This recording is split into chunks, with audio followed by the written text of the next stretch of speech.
Mātukutura ia kirunga mātukururu kirunga hoki ko te puinu erere nei ki te maanuka o Huturoa nau mai piki mai ki Manurewa. Okay, and good evening everybody, and tonight on this It's in the Ballot show, these are your candidates vying for your electoral vote in the Manurewa Electorate, but with every election there's one thing stepping in their way, and that's your vote.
And kia ora, good evening and welcome to tonight's It's in the Ballot show. We're here from the Manurewa Leisure Center. If you're watching from home and you want to be able to make the drive down the road, feel free to fill it in. We've got definitely ample room there and more seats are coming out as we speak.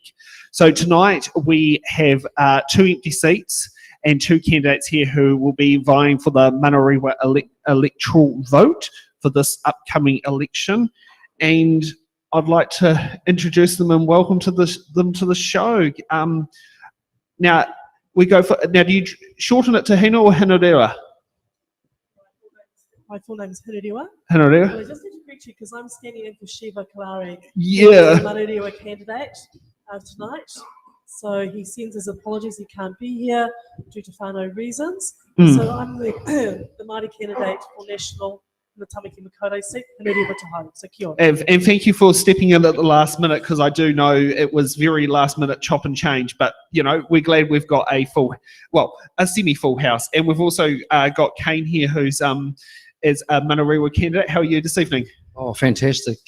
Great to be here tonight, and thank you for filling in, because I would have been here on my own. No worries. Yeah, and yes, no, shows are very interesting when there's on the own. We do also have apologies from Arena Williams due to the notice. So we have ourselves not had the best chance to be able to give the notice to candidates there, and the Electoral Commission, we requested the information on September the 20th for the candidates to ensure that we have a nice, quick running of that. In case of many areas, the time when the Electoral Commission has given us the information, it has been a bit too late. And I do know it was on Wednesday, the Electoral Commission, the local returning officer Angel made contact individually with each candidate for both Tamaki Makaurau and for Manurewa Electorate to make sure that we can get the candidates there. Some have chosen to do it, some haven't. Arena Williams is one of the candidates who hasn't, and the other candidate was Rangi McLean. We have had no response or any response for as an invite for here, and it's a shame he's not here, but can't do much if they're not here. So let's kick off with Caine for your opening statements on why the Manurewa voters should give you their electoral vote. Oh, kia ora koutou. Why you should give me your vote? Look, it's been a wonderful journey on this campaign in Manurewa, especially over the last 12 weeks. And the engagements that I've had just excites me around the potential of our families. Yes, there are certainly some obvious challenges, but we're not here to just talk about the challenges, but look at the opportunities. And I know with my proven track record, leadership is certainly something I'm really passionate about, and offering to our community proven results in the mahi that I do, local businesses that I run, also in the electorate. But most importantly, my family are here tonight also to support me, and I think that's the fundamentals and foundation of why I'm standing. I believe in family values and I want to see the best for Manurewa. Kia ora.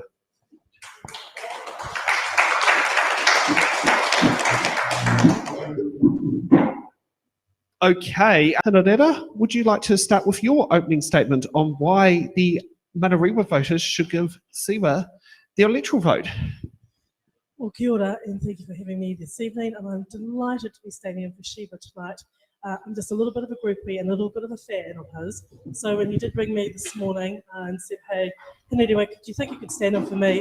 It was not a question. It was, yes, of course I can do that. And the reason for that is because Siva has been working really hard in the electorate. He's a businessman, he's a whānau man, and he really wants to do the very best for this community. In fact, he sent me a little statement, so if I may, I'm just going to read it for you. He says, I'm aspirational for South Auckland and will work incredibly hard to deliver if I earn the right to advocate for Manurewa as its next local MP in Chris Luxon's national team. As a business owner, I understand we must support our businesses to strengthen our economy and our community. I'm really worried about the level of crime within our communities, health and education, and I want to do the very best for the community. So you will know that he has been out with his hoardings, human hoardings. You would have seen him at the markets. You know that his door is always open. So I go, vote Siva Kilari, national.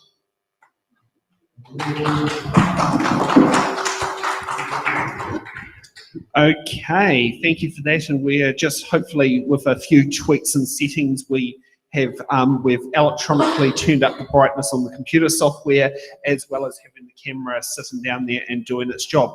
So let's kick over for our electoral map here to show the voters in Manurewa where their votes are. Now, apologies on this end, because we've got a new camera person in there, we will have a little bit less zooming in and out, but I can give a good summary on there. So the Manurewa electorate starts from the south in Weymouth and heads up to Clendon, Romandale, Leebank, and then it goes along Weymouth Road towards Manurewa, Manurewa in the direction of the motorway, and then the electoral boundary runs down the middle of the motorway until you hit the Manukau campus for, see multiple polytechnics around there. Okay, you find out something new every day.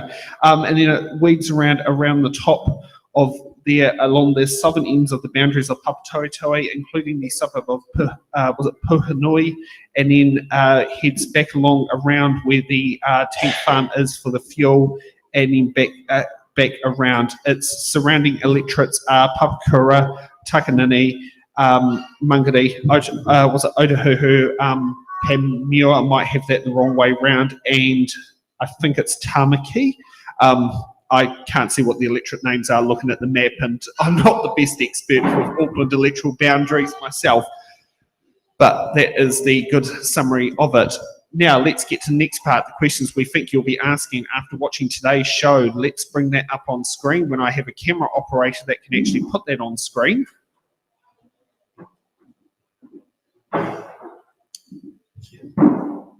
Yep, sorry. This is what happens when you have a whole flood of audience who comes in at last minute, sitting there doing that. Chuck it on camera 2. We can put that on the main screen there. Okay, so the questions we think you'll be asking after watching today's show, I hope we can sit there and see it on there. With 1 in 3 Kiwis upset with the big 2 parties, will the voters give the electoral vote to a third party in order to make change? Question number 2, is New Zealand ready to become a referendum nation on each and every issue in every election? And number 3, how many crowns will we need for potential kingmakers and coalition talks after the election? So these are some very interesting questions we think you'll be asking after tonight's show. Now, while we get our good old question hosts back here, was it Tirata? How are you this evening? Welcome to the Ballot, everyone here in Manurewa. Pretty exciting today, except for, well, anyway, we've got the candidates that we've got, so cool. I know. And thank you for stepping in as a question host. It's great when we find locals, considering it was a bit all on the hoof of how we get things happening here, but I'm very pleased with what we can achieve. Okay, so how the show works is that each candidate goes one by one, picking box numbers and answering questions associated with the box numbers that are there. Each candidate, they have how many button cards did we decide to give? Because I think we did increase the number more from normal. Yeah, 3 button cards. Okay, normally we only do 2, but because of the fact candidates are going to ask and answer more questions because of the number of them, and we also have given them 2 deferred cards, which I recommend deferring to the candidates who don't turn up.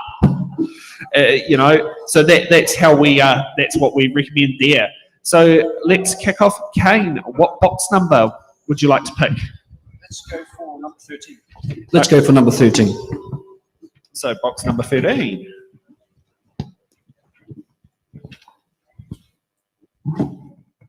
How are you going to What's the address- box number? Number C, C for number Charlie. 13. So the question is, how are you going to address the cost of living crisis? Great question.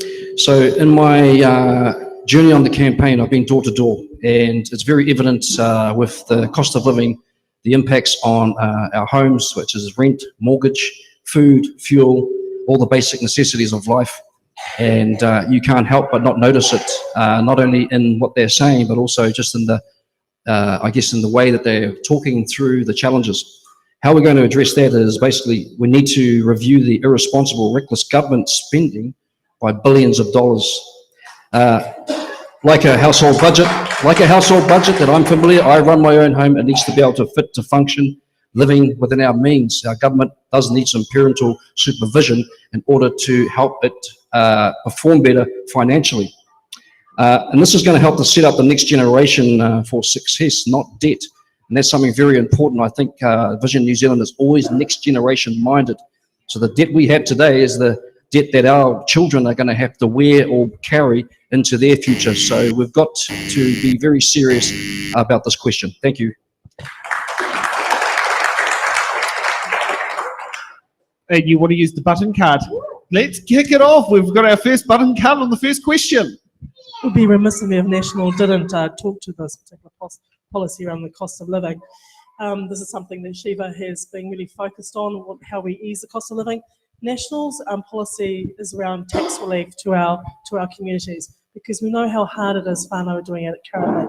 So National has a policy which is called the National's Back Pocket Boost Tax Relief Plan, which will mean that we're trying to keep more money in the in whānau's pockets, which will mean a family with young children, the average household income will earn up to about $250 a fortnight better off, and an average income household with no kids will be up to $100 better off. We will also get rid of new taxes, Labour's planning, so like the new fuel taxes that would cost $8 every time you fill up the car, the income insurance jobs tax that would further increase your tax bill.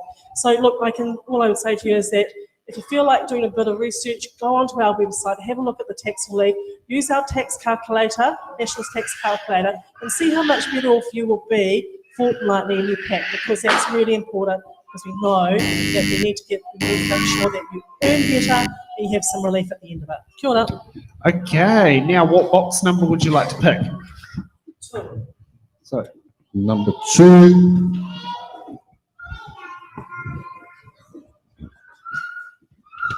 Number 2, and we've got letter Kilo, number K, or letter K. What MP in the current parliament, not a party leader, do you admire and why?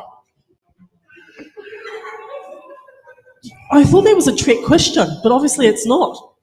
I would have to say in the National caucus, it would have to be Judith Collins. And the reason why is because she's one of our longest standing members. She's also in Papakura, and I know she has been an amazing woman leader for women. And the fact that you can have a career, you can be in business, and you can still come out with some humanity. Kia ora. Okay, Caine, what box number? Let's go for number 21. 21.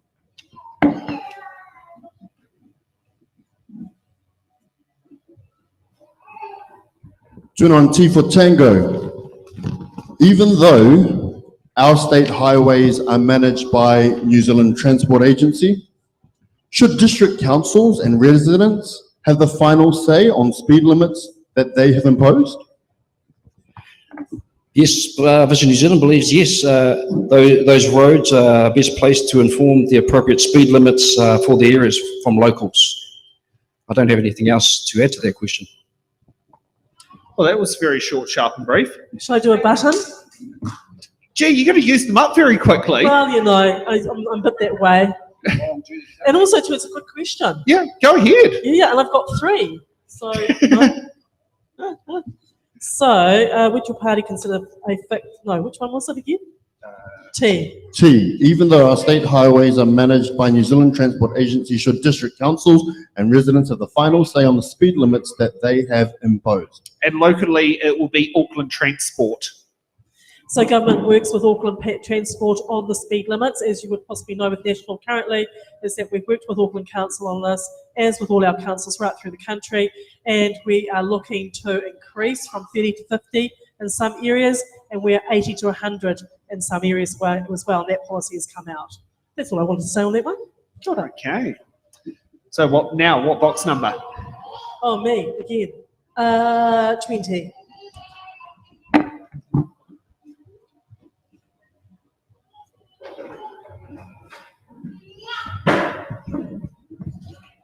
Bravo, number 20. Do you believe that 16-year-olds have the maturity to vote?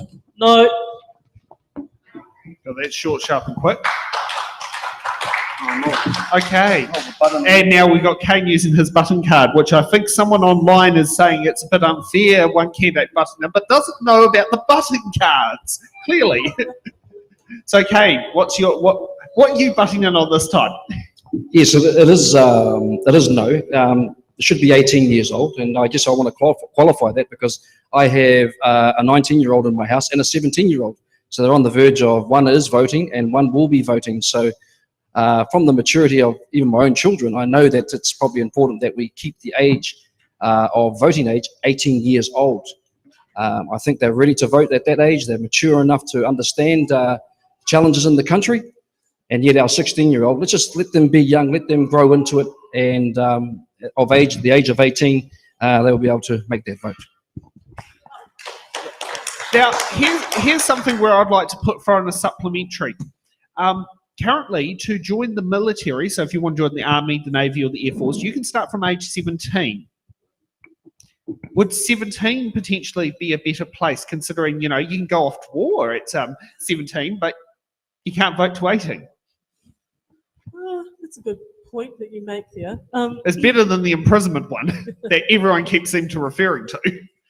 Look, I think it comes down to knowing our children and whether they have the maturity to be able to vote at 17 years of age. Certainly a year older means that there's a lot of growth that has occurred at that particular time, and perhaps 17 might be, but I'm with Caine on this one. 18 is the age. It gives our young people a time to mature, grow, understand and learn.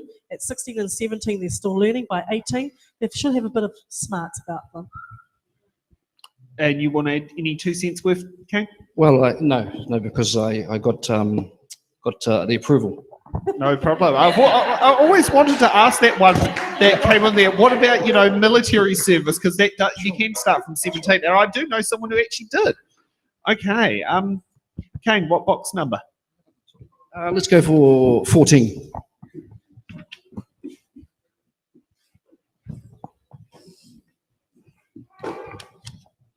In for November. 14 in for November. What is your party's stance on the central bank digital currency, and will your party support the elimination of cash from the New Zealand economy? No, we will not support the elimination of cash in New Zealand. Cash is king. Digital currency is another form of control. Control of your spending, control of your own personal choice. No. Okay, Hinurewa, what box number? 21. So 21. The old voting age at one stage. Have you done it? Oh, 21 star. Ah, that's right. You did in the beginning. It's the age I'm feeling right now. In that case, number 3.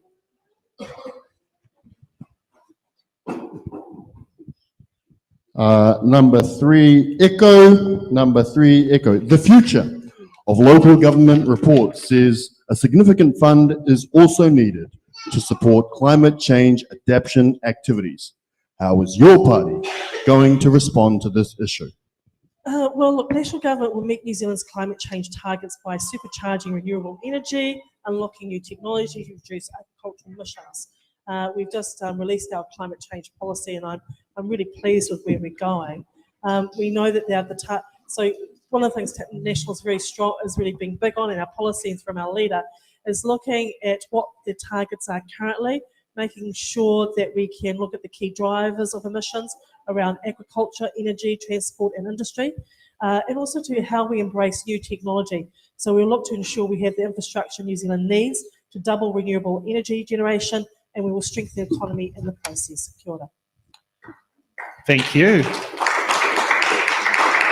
Caine, what box number? Let's go for number 1. Number 9. Oh, no, number 1. That's all good. Number 1, D for Delta. Number 1, D for Delta. Will your party review the relationships and sexuality education RSE in primary schools? Yes, absolutely. Schools are there to teach our children the education. Then reading an article in a local media around the performance of our education in terms of like basics of maths and reading, we're underperforming. Our teachers are really trained to teach and educate our children around the basics to give them the foundation that they need. Sex education and relationship education. Now, from a parental perspective, it belongs to the parents. It always has traditionally, and I don't see why it should change in terms of the parental responsibilities being given back to the parents. That's important, and I think anything else I need to add to that? Stop government overreaching into the parents' job to teach the children sex education. Okay. What box number? Box number 22. 22? I assume you're getting these recommendations from, was it Siva? Totally, I'm channeling him right now. 21, Juliet. 21, Juliet. Number J, this is the future of the local government report says that the current local government funding and finance system is already under pressure and is not sustainable. How is your party going to respond to this issue? Look, this is a local government issue. The legislation for local government is quite clear around this. But I suppose if, as a party, we need to sit down with our officials, we need to work out what the change of legislation, regulation and policy should be.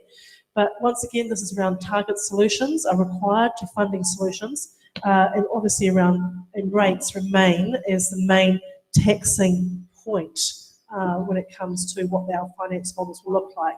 But I think this is an opportunity for us to determine what the new finance models may look like, but currently we'll have to stay with the main tax point of rates, for sure.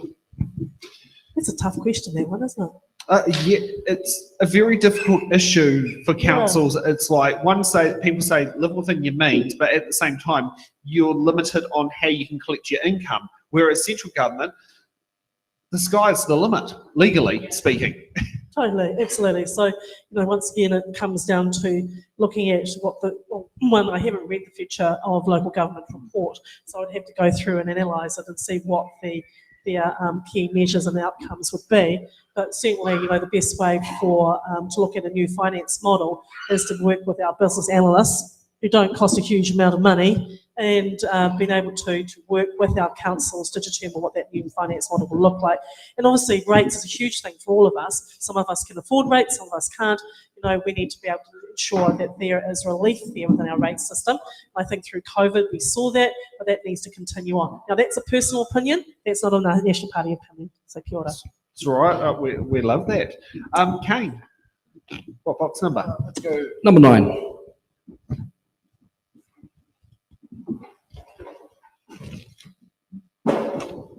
Number 9, Number 9G, number 9 golf. Do you think New Zealand has coped well with the COVID-19 pandemic? What lessons have we learned? No, we haven't. Absolutely not. The health system is severely weakened. Lost many of our health workers that are now travelling overseas. I guess they've lost hope in their profession in our country. That's sad because we need them right now. Our hospitals are under pressure. The mandates have had the negative impacts on and are devastating.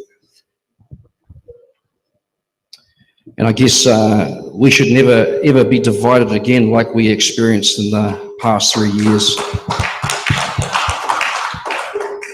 So would that be considering, say, some long-term plan, like possibly opening up, say, if you want to become a nurse, no student loan? Could that be looked as a solution on the cards? I think absolutely. That anything that is going to replenish and attract our youth and young ones into a career pathway into medical and that would be perfect. You want to add anything to that as well? Oh, I don't even have to use my button card. No. Oh, No, that's if very I good. throw something out there, I'm a bit lenient on Yes, that one. my own button card. Yeah. Look, I think there are lessons to be learned from COVID, certainly, as we come through it. One of the things I think the big lessons is that how well our NGOs did to step up to ensure levels of vaccination and to make sure that they were the frontline services for our communities and providing care packs. And when you see that level of engagement with the communities, then government needs to make sure that those frontline services have the resources and the investment required to ensure that we have people there can continue, because there's a lot to be learned from COVID. And right now, the issues that we're having, some of the issues we're having is because it's post-trauma of COVID, and we've got to address that. Right, now, what box number do you want to get? Or is it me again, box Yeah. otherwise? I know it goes very quick with these two Goes very candidates. quick, I know, I'm having so much fun. 25.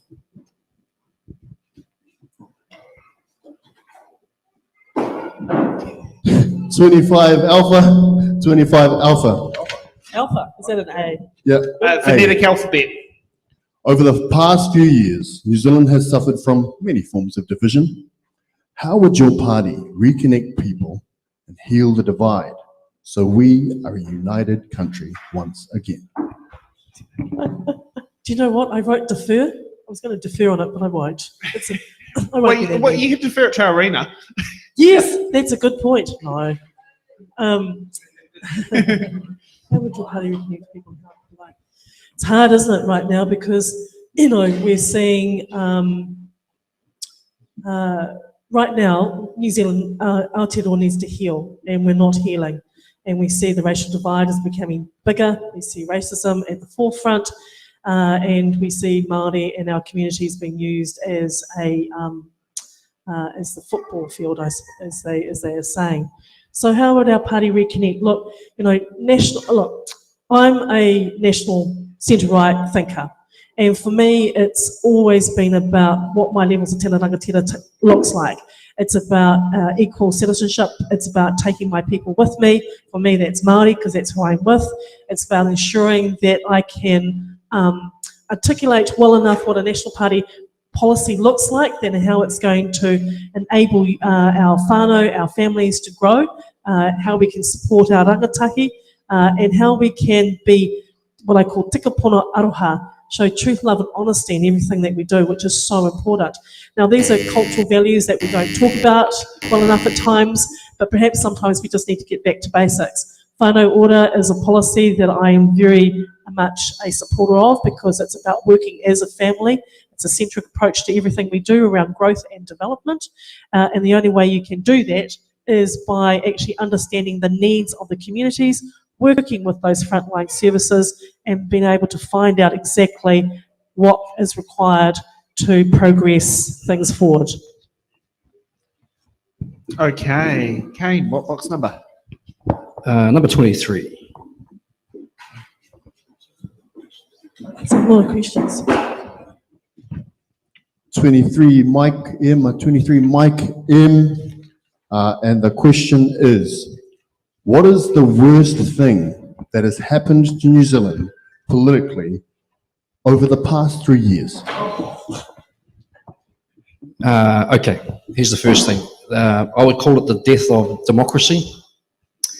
And that is based on when had the parliament protest outside Parliament, and not one of the politicians actually came out to talk to the people.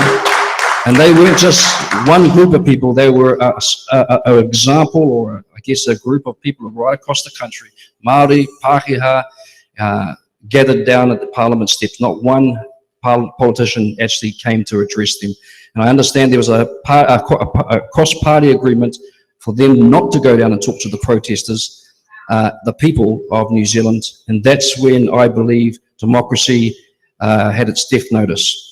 When Labour acknowledged that there was two classes of people and caused segregation, that was also a moment in our history that has changed the way that we interact with each other in our communities, in our neighbourhoods. People are fearful of one another, but that was planted by that particular ideology of separation and division. I say that with a lot of passion because I've seen it on the streets, and I've seen it in our community in Manurewa as we door knock. People are afraid to talk to each other. They don't share sugar anymore over the fence, or they don't even welfare check on each other anymore. It's a shame. But better days are ahead when you vote for Vision New Zealand, and particularly when you vote for Caine from Manurewa. Okay, Hinurewa, what box number? Oh, box number. I'm not sure what's there. 10. So go for 10.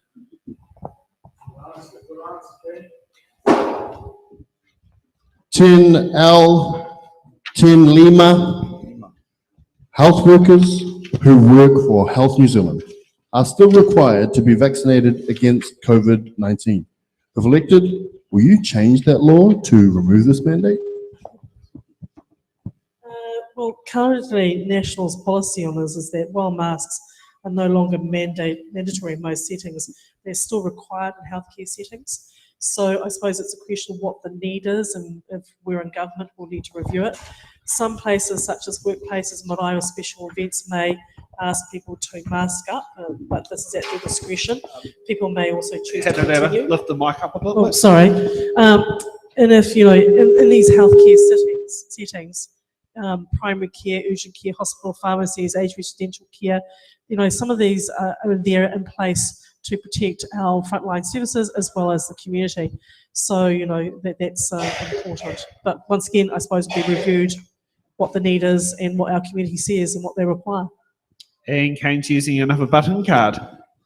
Go, brother. Got to use it. Yes, we will remove all the mandates and change the law relating to the mandates. This is again a part of this other question that I just answered around the division.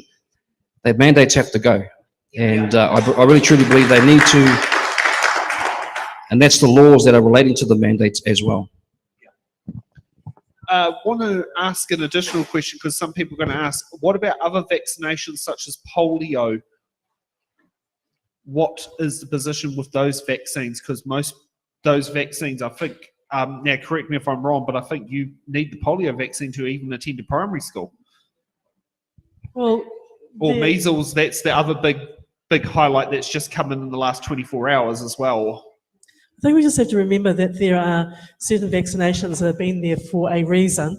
And so, but once again, it comes down to the family and whether they want to see their children vaccinated, and we've got to understand that.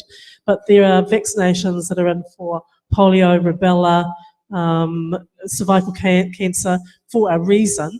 And, they're there to protect the welfare of our women and our children. So, we may not always all agree on this, but there's a reason why they're there. And so to lift the mandates on those would maybe seen as, irresponsible to our community at the end of the day. So, yeah. Nothing more to add to that. Okay. Hinurewa, your box number. Me again. I know. Jeez. That's real quick. That's all right. Should we ask Arena what her box number will be? Yeah, what's Arena's box number? I don't know. Should we give her one? I've got a phone number to 5. campaign. Let's go for number 5.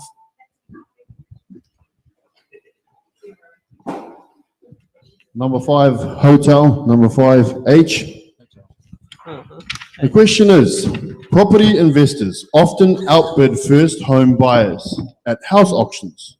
How would you encourage these investors to switch to more productive investments?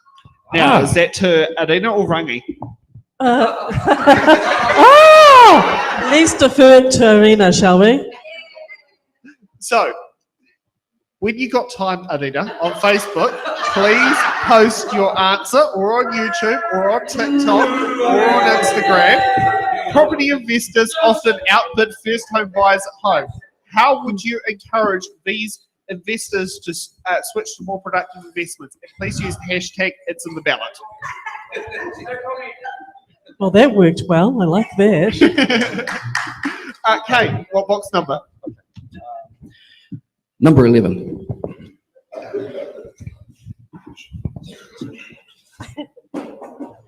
Number 11, and we've got X-ray. Number 11, X-ray.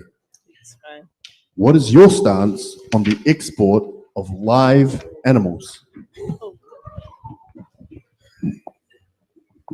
Okay. Well, Vision New Zealand doesn't have a policy position on this particular issue, but we would say that the animals' well-being is first most important. That's all I can say about that. Okay, Hinurewa, what box number? I think 13's gone, hasn't it? And 17, I think, is gone. So, no, haven't both. 13's gone. Let's check No, if they've got 13's questions gone. in them. Yeah, I think 13's gone. So in that case, I'll go for 17. We do have a prize in the prime number box. 17, Alpha Bravo, 17, Alpha Bravo. AB. So the question is, what will your party do to protect the river and water systems from the slash from harvested forests around New Zealand? Look, I'm sorry I don't have a good answer on this one because I actually haven't updated myself on the policy. But I think, as you know, if you've been reading, listening to the news on here, this is a huge thing for our communities down the Hawke's Bay area, right through the country around slash. I know that our party has been talking to those councils around what the legislation of local government in slash is required, because those corporates have not met the slash needs of how they look after slash. You know, Whitehall wouldn't be in the situation if the slash actually had been looked after. Well, not looked after, but if actually they just cleared up their slash and actually piled it up as they're supposed to do, rather than letting our waterways get attacked, is the way they did. So I think with our party is that we're very well aware of that. If we look at our policies around our environment, would be one of the top priorities to ensure that our corporate organisations are held accountable as to how they look after our forests, our waterways, etc. Okay, Caine, what box number? Number 6.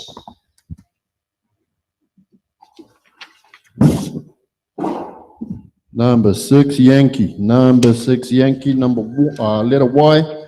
In your opinion, how well is the government managing the adverse medical and social impacts of the COVID vaccinations? The current government is actually denying and not taking responsibility for the vax injured. And that's only because we've talked to people that are vax injured, and they've been ignored and left to their own to obviously try and find the support that's either medically, emotionally. It's tough for them. I feel sorry for them, but we've got to do something about that and address that. So, yeah, Vision New Zealand will have to take that stand for the vax injured to address that.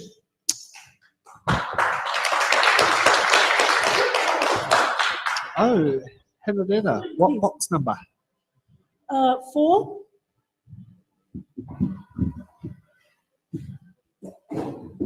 For Romeo, letter R. How effective do you consider the government's action on youth offending has been? How effective do you consider the government's action on youth offending That is good. This is one I probably should defer to Arena again, seeing as this is a Labour, under the Labour government, is that they have not been effective at all in ensuring that our youth have the right rehabilitative programs. I mean, here in Manurewa and South Auckland, I can think of a number of programs that right now have a waiting list, and Labour are not doing anything about that. National will definitely be looking to ensure, once again, sound like a broken record, but that those programs, those frontline services that are working hard, actually that we are making sure that police education unit, working with our youth and our programs, our Māori Pacific programs, have the level of investment and resourcing that are required to get our kids out of the prisons into rehabilitative programs that look after them and make them successful in our communities. Now, I want to ask the audience this. Can I please have hands put up? Who here knows how to drive a manual car? I love this. Got a full house on that one. Should we ban the importation of automatic cars, considering from what I've heard, now it might be different up here in Auckland, but I have heard in Wellington, I'm very sure it's in Auckland, the cars that are involved in ram raids seem to be popular automatic models. Is it time to ban the automatic car?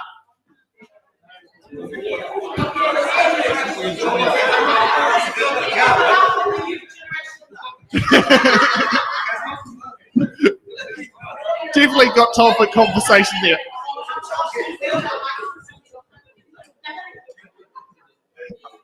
Obviously, I've struck a nerve there. So, candidates, how good are you both with the clutch? Fabulous. I love a manual car. No, I'm not going to say I'm with the Ram Raiders, but no. I prefer an automatic vehicle because. Oh, come on, man. No, it's lazy, yeah, but lazy. I ride a motorbike, but I change my gears on the motorbike. Okay, But in the car, automatic. It's a two-wheel, not a four-wheel. I think it depends where you are. Like, I'll be honest, in traffic, an automatic is much nicer than a manual, but when you're on the open road, it is nice changing the gears. There's no question, yes, that an automatic in traffic, stop, start. Yeah. But, you get a good workout on your left foot. I tell you what, it keeps it active. It makes it sound like you've got a heavy-duty clutch in your car. Yeah. Okay. Okay, I ride my clutch. What can I say? Hinurewa, what box number? Oh, me again. Jeez. Are you sure you had a number? 18. Make it a nice one. 18 Oscar. 18 Oscar. What is your party's commitment to conservation for the next term? We will protect New Zealand's backyard. We have to. Simple as that. And are we going to have a bit of a throwback to the 90s and Maggie Barry's garden show is going to be back with new improved Maggie Barry? We're not going to go back that far, but there is some merit in the Maggie Barry, the country calendar. But, look, conservation, it's part of the clean green environment for New Zealand. We've got to protect our New Zealand backyard for our future generations. Simple as that. I love some of the comments that are coming online. I love the one here. I'm sure the naughty kids can learn how to drive a manual car. I do like that one. It does take a little bit more work than trying to put the car into D and go. So, Caine, what box number? Number 15.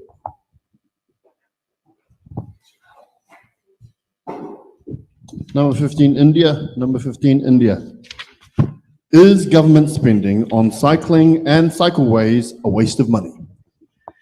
In the Manurewa Electorate, particularly in Manukau, it is a waste of money. More pressing issues than cycle lanes. It's not a priority at this present time in New Zealand as we face the cost of living crisis. Now, I just want to make a note. The current construction of the cycling lanes in our electorate are dangerous. I've seen firsthand witness a vehicle hit the barrier and go belly up on top of the barrier. Here's the other observation, because I travel that same road every day, probably 3-4 times a day. I see very few cyclists using the lane. Okay. Hinurewa, what box number? 26.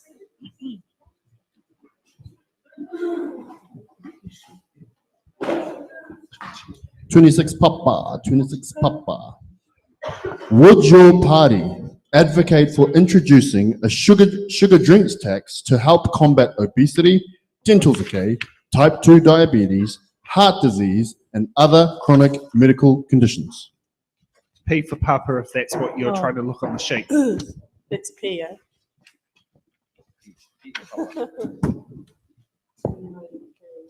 So the Ministry of Health has got really clear policies around sugar and making sure that in our, especially in our schools, that we have healthy food and lunches. So look, on that question around introducing a sugar drinks tax to help combat obesity, TTK, I can't answer that.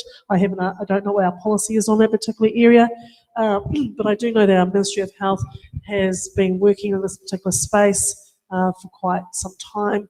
And I suppose the personal opinion would be is that, you know, if we're fortunate, if Siva's fortunate to be in the next government, is that this is an issue for him to take up for his community, for Manurewa, and this is something that's important to Manurewa, is that there's something to advocate and lobby for.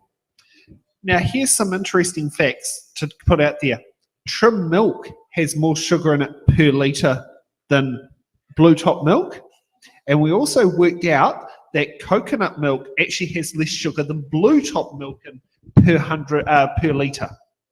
So that's something that might, of useful stuff there is, been running a coffee cart myself, you know, as you say, can you trust the barista being a journalist and a TV presenter, but hey, we can make it work. But that is some of the things we actually worked out when I was speaking to a Wellington candidate on that, because he asked me what were the sugars in the different milks.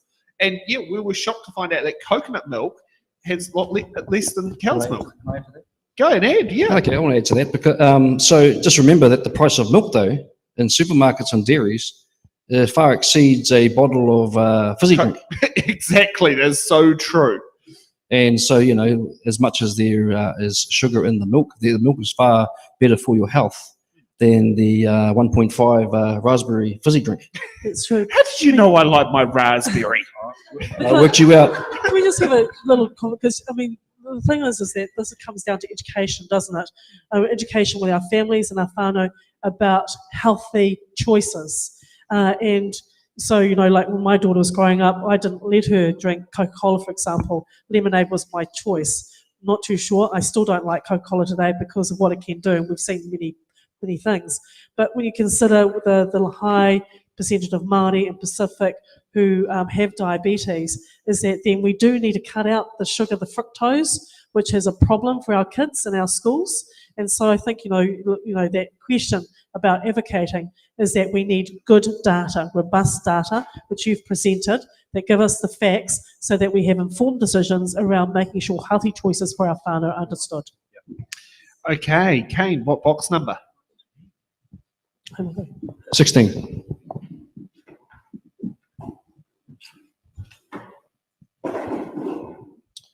Number 16 Sierra, number 16 Sierra S. Would you or your party consider giving a fixed percentage of GST tax revenue to help fund local councils on infrastructure projects? Absolutely, we would. And I just want to make mention on my campaign journey, I did meet up with the local Manurewa board and the chairperson and vice chair. It's very apparent that there's a lack of representation from the local MP, from central government to local board. They've made comments that we have in Manurewa some of the worst recreation facilities in a community and an electorate of the whole of Auckland. And so the only way that's going to change is if we actually address that by getting a central government representative that actually has an MP's office, for an example, so that we can have some access, we can have some dialogue and talk even locally as voters, but also the local board. And so that's some of the feedback that they're giving me. They had their challenges with central government. Want to ask to add to that. Now, I've come from Wellington where we don't have a super city. We have a regional council and a city council.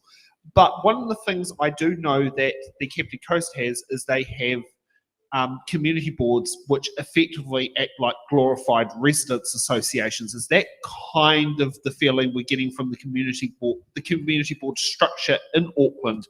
And is it time to say, devolve a bit more power to the community board so they can actually deal with local issues, considering we've got a super city structure in Auckland, not we haven't got the Manukau City Council anymore? Would you like an answer from the local host?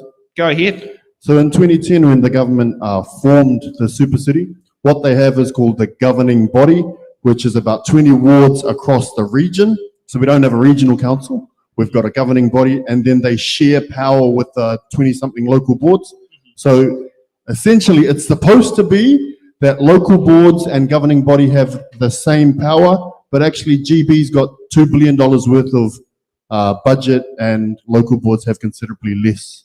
So that devolution thing would be really great, but governing body makes it really hard. It's not written in the legislation that governs. It's in the budget, but not the legislation. So yeah, that's the challenge. Oh, well, that's good. We've got a local perspective. Candidates, you want to add your 2 cents worth? Is that in relation to this question? And more of an add-on to the question, because I noticed what Caine said earlier about the community boards effectively being toothless. Is that a good way of describing it? As being a director of Tātaki Auckland Limited, who's on sabbatical at the moment, you've got, council control organisations, and you've got your local boards. Depends on where the budgets are coming from local boards in the communities, but our local boards do a huge amount of work, and they've got to make sure that they keep their funding to be able to deliver the services for the services into the community. If Auckland Council cuts their budget, then that has an impact on you and I and how things work. So, the thing around % of GST tax revenue help local funds doesn't work. It has to be about where government funding comes, what rate taxpayers do, and making sure the allocated budgets and resources are there for the local boards to keep doing what they do, which is building our school, our playgrounds, our gymnasiums, our local centres, our fields for sports, all those sort of things, which can only come through through the local boards, not because council sets the pace. Auckland councillors set the strategy, local boards do the implementation. Okay. Now, what box number? 27. So 27. 27 Alpha Alpha, 27 AA. So 27 Alpha Alpha, 27 AA. With the downturn in the economy, many small businesses are struggling to stay afloat. How is your party going to assist them through these tough times? Okay, so I'm just going to go to our economic policy, which is around rebuilding the economy currently, because National is very focused on rebuilding the economy, showing that our businesses, which are the backbone of Tamaki Makaurau, currently we've got 24,000 Māori businesses within Tamaki Makaurau. So National knows our future will be built on the hard work of Kiwis and businesses and communities up and down the country. It's the government's role to support that with infrastructure, education, sensible regulation, and disciplined government spending. So that's why this election is so important, because National we are planning to deliver support to Kiwis and make it easier to have a go, easier to invest, easier to innovate, easier to employ, and easier to take a punt. So, most of our policies that we have there are focused on growing the pie for us all. Kia ora. Thank you. Caine, what box number? Number 12.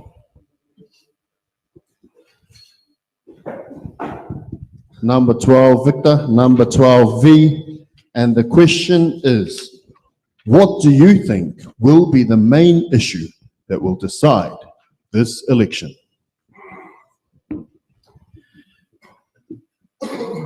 By looking again at the debates that are going on with the big parties, particularly the Prime Minister and the National Party leader, and some of the debates, it seems to come down to now trust trust has got to be earned. In the community right now, there's not a lot of trust. And it's evident that through even Manurewa, traditionally a Labour seat, the trust that I see through people is that they no longer trust Labour. And so I think the important thing around that too is they need to follow through on their word. I think there's the policies that have been given out right now across both parties, it's like a lolly scramble. Been race baiting, there's, using the gangs for politicizing. I think that doesn't help people, doesn't help groups of people, communities at all. So I really think the key word for this election is really trust. Can we trust you? You can trust me. Hinurewa, what box number? Siva, please. Nearly there. This gone quite quickly. Number 7, number 7 whiskey. If you do not become a politician, what is your dream job? Oh, When did this question get put in? that is a, I like that it. is the best. That is the best question. So look, if I'm not a politician, my dream job is actually to continue working for the community. My kaupapa has always. I was raised in a whānau that was always about giving back to the community. Wasn't educated for no reason, and then my service to community. So I've come from the arts, culture and heritage sector, creative economy, cultural and creative sectors. So I look forward to going back and working in that particular space. And going back to my dream job is that I have a foundation called Māori Cultural Foundation, which works in the world music space. And I've been able to work with our young rangatahi and our future musicians and getting them overseas and travelling, because I love to travel. Perhaps I'll just leave the country a little bit. Yeah, kia ora. That is a brilliant question, thank you. Okay, Caine, what box number? Number 24.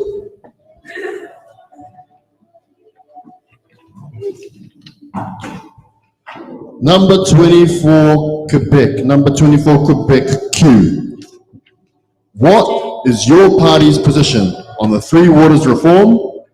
Do you have an alternative model? I was going to defer, but no, we won't defer. We'll address this one. Yes. We don't support Three Waters. We're not giving this asset to a third entity. Local and regional councils need to be involved in the Three Waters matters and decisions. Strategy that is accountable to the public, that involves cooperation between central and local governments. And by the way, it's actually free waters, God's gift to all. Yes, use the button. Yeah, I'm going to butt in. I've just used up my third button. But for the Three Waters, National have committed that they will review the Three Waters because we don't believe in the current legislation that has gone forward. It was moved too quickly, so we will look to review the whole Three Waters reform. Now, what box number? 28.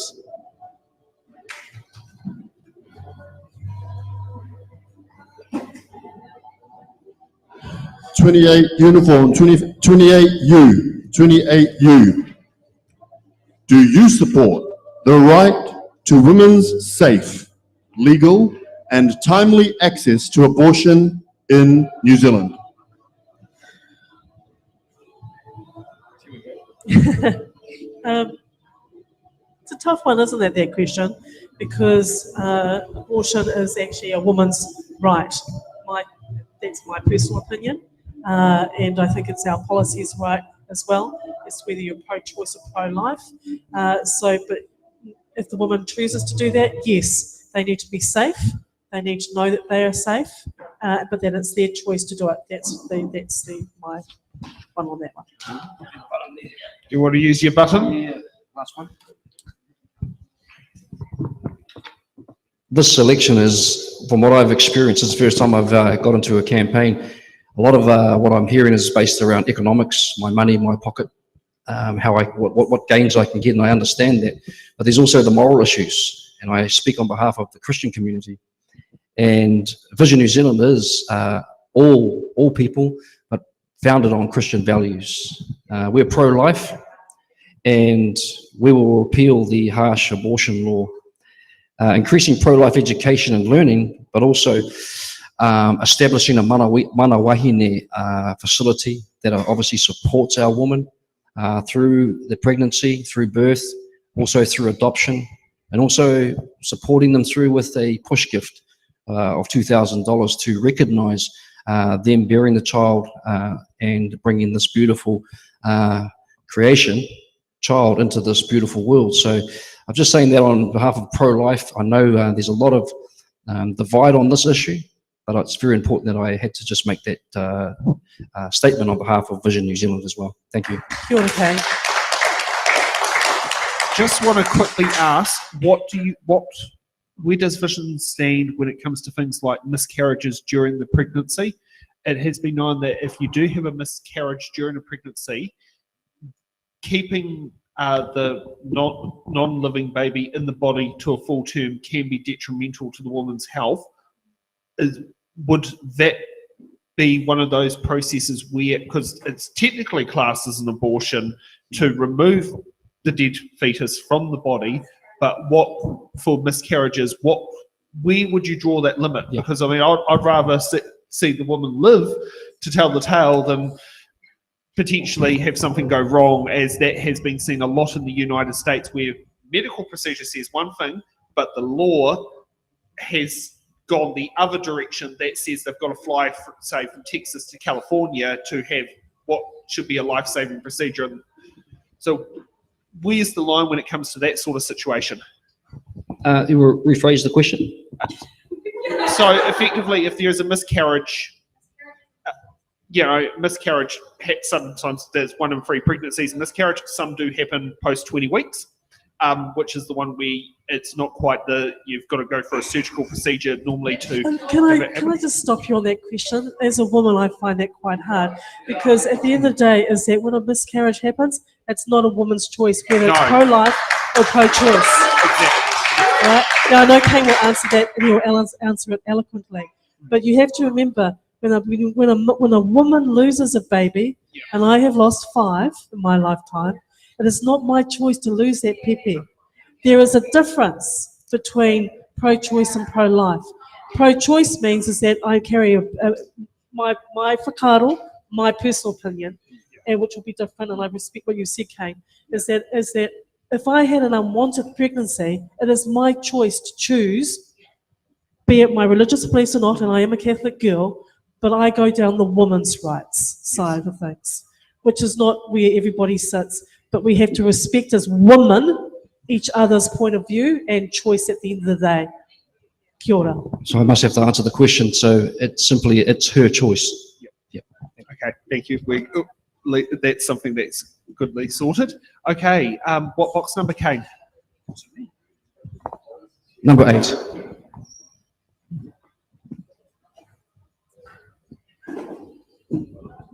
Number 18, Foxtrot, number 18F.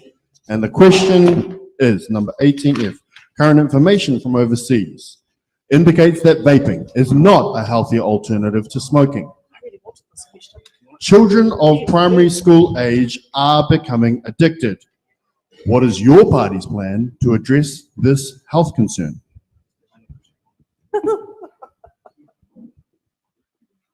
He's deferring. Deferring. Yeah, to me, which is cool. Yeah, and the reason why, and I'm very happy to answer this one, is a few weeks ago, our spokesperson, who Matt Ducey, came and met with myself, Mahesh Muraltaha, who's the National Party candidate for Auckland Central, and we met with a group of parents and principals on this exact subject, and it was really disheartening and saddening to hear the issues that the principals are having with vaping in the schools currently. The vaping problem amongst our young people is very real and upsetting.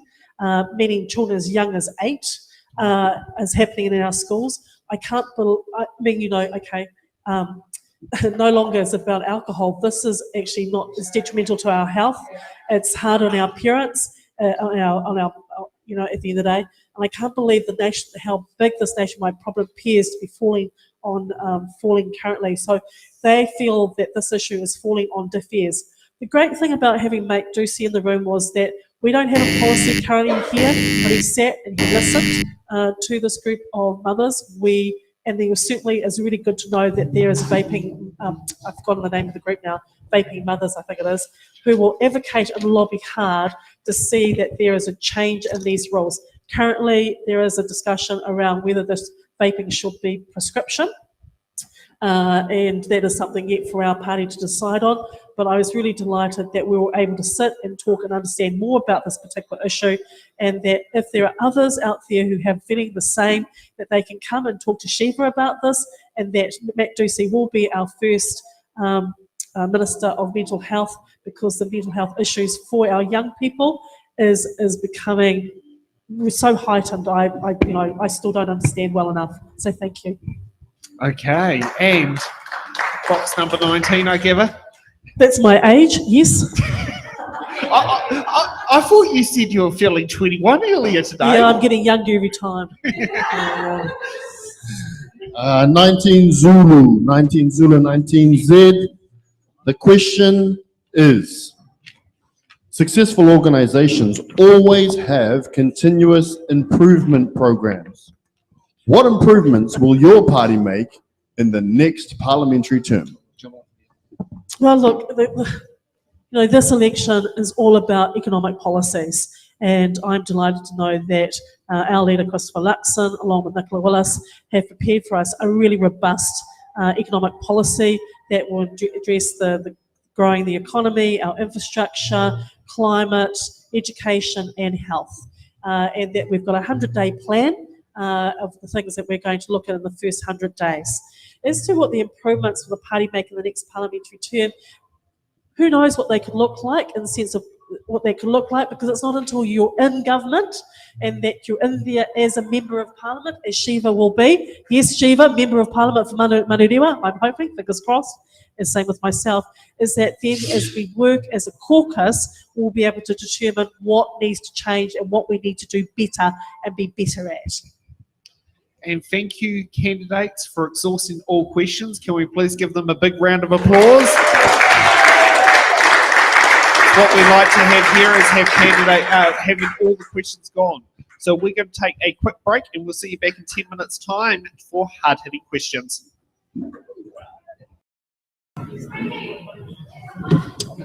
And welcome back to It's in the Ballot. Now it's time for hard-hitting questions.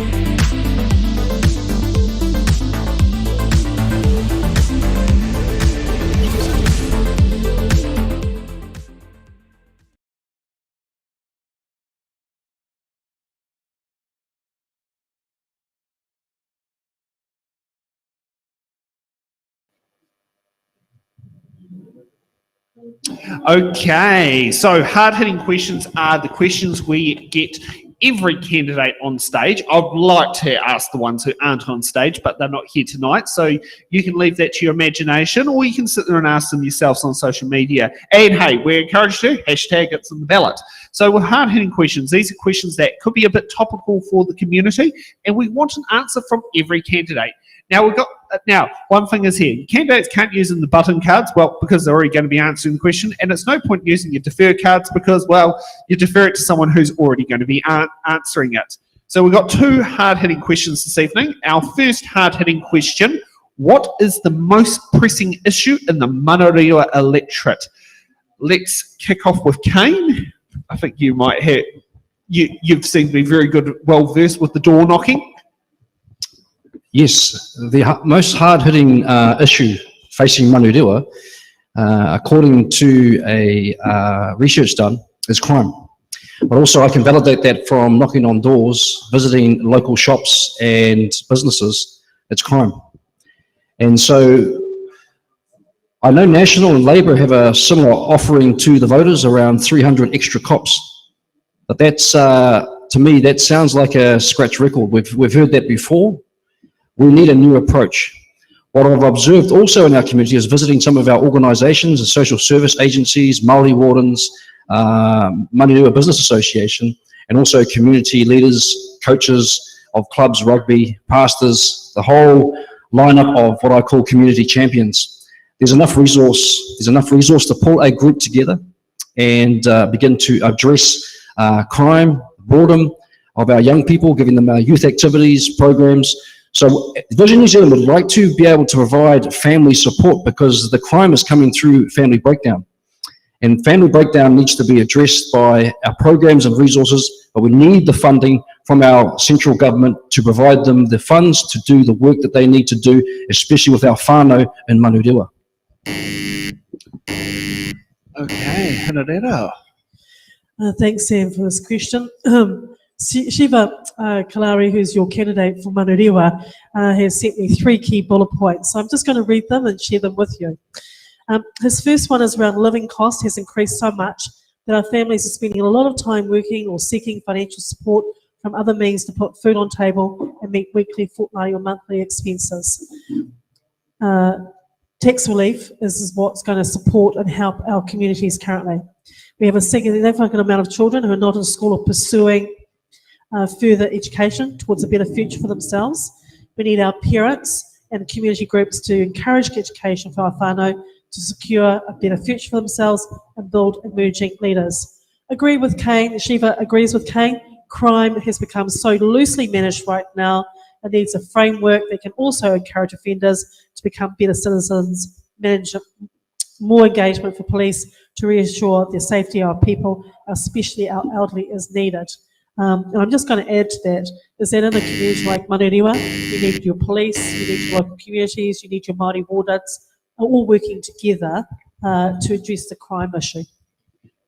I want to ask, before we head to hard hitting question number 2, how many community constables are in the area? Community constables. I mean, I remember my one being Mike Tahiri from the Paraparaumu police station. Very good guy, very well in touch with the community. And I was wondering how many local... Well, I'll find out and let you know. I don't know the exact number, but I can find out. I've got a relationship with Manurewa Police. Okay. As I know, we don't actually have the community constable like we used to have it, but I know that talking to Mark Mitchell and to some of our other colleagues, candidates, is that the request to have the community constable back on the beat, who used to know every single family and anybody who used to offend, would be a good thing for our communities. Yeah, bring back the community constable. Oh yeah, yeah. And I actually remember when my 5-month stint in Shannon, everyone knew the local cop there as well. So it was quite a, I mean, that's the small town where you have a 1-2 man police station. They kind of do act like community constables. Oh, they were great. I can remember when I was a young girl, I did something silly. And, so what we're actually saying is that our current police, approach is not working. No. That's clearly pointing it out, yeah. Okay, so hard-hitting question number 2. Central governments increasingly communicate with citizens via emails and texts. Therefore, non-computer literates visit the library for assistance. Changes to central government practices and legislation impacts local communities, which councils are expected to deliver without funding.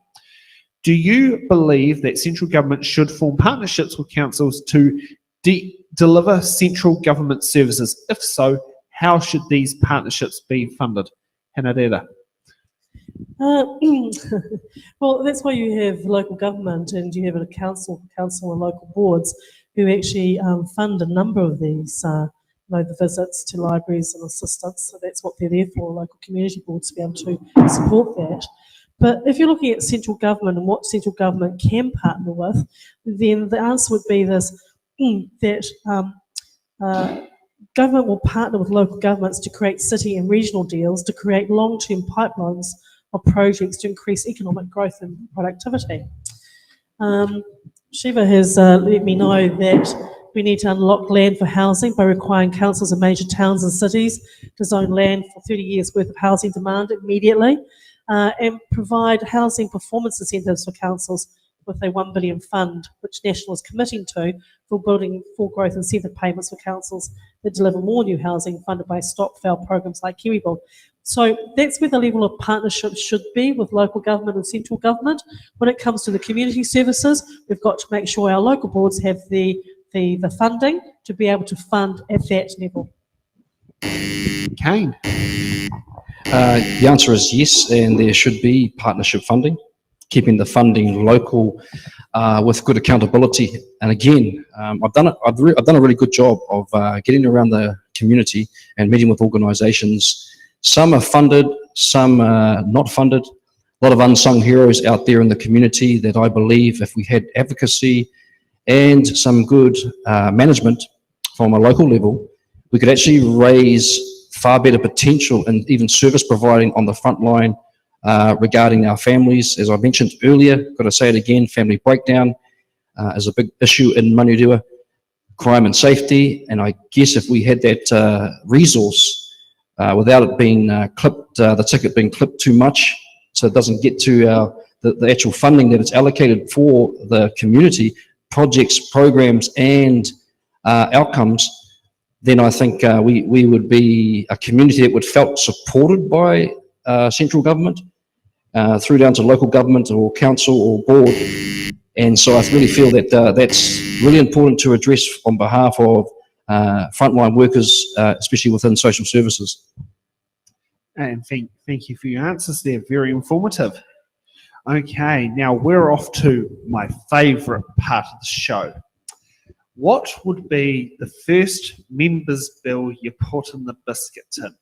Now, every non-executive MP is allowed to sit there and put a members' bill in the ballot, and they get picked out randomly and they get put on the members' order day paper, which happens every second sitting Wednesday on a sitting week calendar. Now, Parliament does have some weird ways of doing things because they typically tend to sit 3 weeks out of 4 weeks in a month. I do know school holidays, they take a 2-week recess period, so those MPs who are parents actually have to have them line up for school holidays and actually be decent parents, because you can't sit there and send them off to school.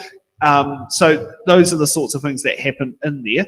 But we basically, every member is allowed to sit there and put in a members' bill. A good example of one recently went through was Ginny Anderson's bereavement leave bill for miscarriage, which was to treat miscarriages in the same way as a death of a living person. Previously, there was nothing that was governing in the law, and it sat there and brought it in line with a live person dying. Family member, I know the Holidays Act says that if it's an immediate relative, it's 3 days, and if it's a non-immediate relative, it's 1 day bereavement leave for the employer to provide. So it's lined that up in the same boat. So, Caine, you have 2 minutes for what will be your first members' bill you'll put into the biscuit tin. My first members' bill would be the launching what we call the Ministry for Men's Affairs.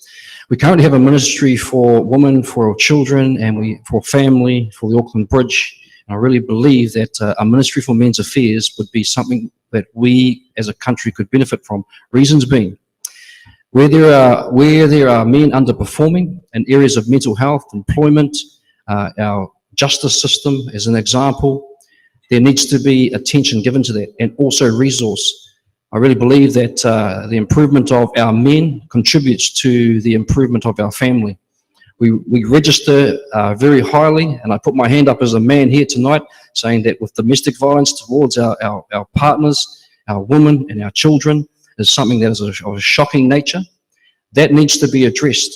It won't take up any more government money, because what we'll be able to do is to work across other portfolios in the government to actually provide a solution around where men need to perform better. Things like, for example, providerhood. Providerhood is a traditional value of men providing, protecting their families. Something that I do in my own mahi, and I believe that a policy and a ministry would be validated in our current government to give our families a far better support and structure by having a far better responsible man. And finally, adding to the Ministry of Men's Affairs, also one of the biggest challenges we face in our country right now is fatherlessness. Fatherlessness is a big problem facing a lot of our families today. And when we talk about Ram Raiders as an example, a lot of the young men attribute not having a father present in the home.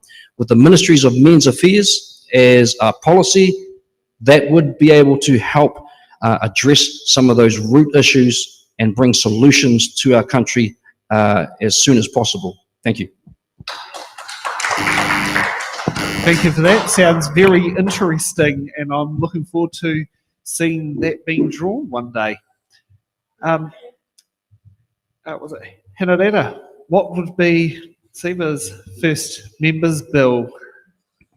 Well, unfortunately, I didn't get to ask Siva this question as to what his first members' bill, and I wouldn't like to assume. But you may have seen that he's been in the papers just recently because he has, in his campaign himself and his team have had moments of where they've been, what's the word? Sorry, pardon? Campaigning. Well, they've out been campaigning, so I just lost my train of thought. Where he's been out campaigning, but he has suffered intimidation in this election race and has himself, the issue around law and order and crime. So, and he's come out about this and he's talked about it and what those issues, what that has meant for him. He has said, I like to keep an open door policy, that even if he's not the member of Manurewa, he would like to keep an open door policy and still be able to talk to people to know that they've got an ear to listen to. So I'm going to make the assumption that perhaps his first members' bill may be around crime and reducing the levels of crime, because obviously for him, that's what he sees as the biggest issue. And that's why he told the National Party they needed to make him the candidate so he could address that. And also too, because he's also seen the increase in antisocial behaviour, graffiti, illegal dumping, which means it changes the charm of Manurewa. And as a businessman, and if there's any business people out there in the community, you know that Manurewa is a great place. It's got great things happening around it. So therefore, to be able to make sure that the community here in Manurewa feels safe and that people can come and visit this community, I would say would be very high on his priority. I think as a businessman, he would want to increase the number of businesses that are here, that they know that this is a place that they can live, work and play. And so he will want to see that that continues and that the town centre is attractive and interesting and fun, at the end of the day. And so I think he's got a really good handle of the communities of our Samoan, Indian, Māori communities, and he's working really hard with that. So I think he will also want to address the race card as well. As an Indian man who came here 20 odd years ago to set up his business in this community and work with the communities of interest that he best serves. So I think with Siva and what I know of him and what I've got to know through his campaign, that his members' bill will cover an area of crime, community and business. Thank you. Okay, let's get time for closing statements on why the Manurewa voters should give you their electoral vote. Caine, would you like to start off? Yeah, kia ora Manurewa. Look, I'm here tonight standing in your electorate, Manurewa. I really believe in our community. It's a champion community, and right now my hand is up to lead. Leadership is something that I put down as a part of my campaign, but also a part of what I do for the community. Also engagement. Engagement's crucial right now with the social divides and things that happen in our community, breakdowns in communication. We need a person on the ground that has engagement skills, has a compassion for the people, and wanting to see the community do better than what it's doing currently. I see the challenges and I feel your pain, but we can't stay in that place. We've got to empower to rise up to be better. Better is a part of what I carry. I'm seeing better families. I want to see better homes, better living conditions, better, safer streets for us and our children to walk to their parks, walk to their schools without the intimidation and fear of people hurting them. And I just want to see that as a candidate, I'll do everything that I can to serve you and your community to get you the very best. So thank you very much for your support. And Hinurewa, closing statement on behalf of Siva.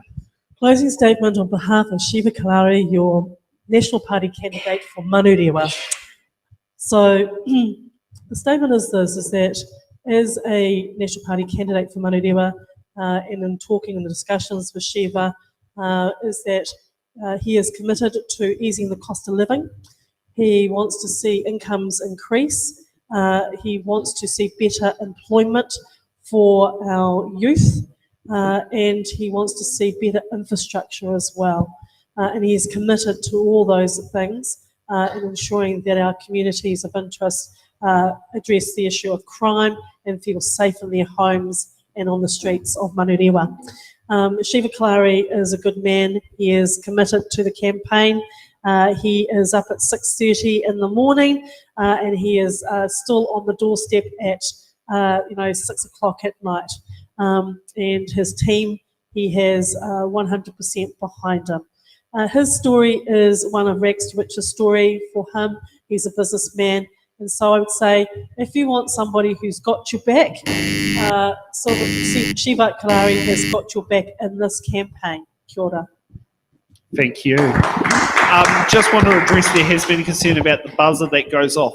We're in a limited download speed in the area, so some of the features that normally would be in studio that are online are not present here in order to make sure there is no data transmission issues with our footage, because our download speed for this location is about 3 megabytes per second, but our upload is close to 20. Anyone who knows anything about data and all that knows that, our download speed is slower than what ADSL one was back in the early days at some point, which feels a bit weird because we're in a fibre world now.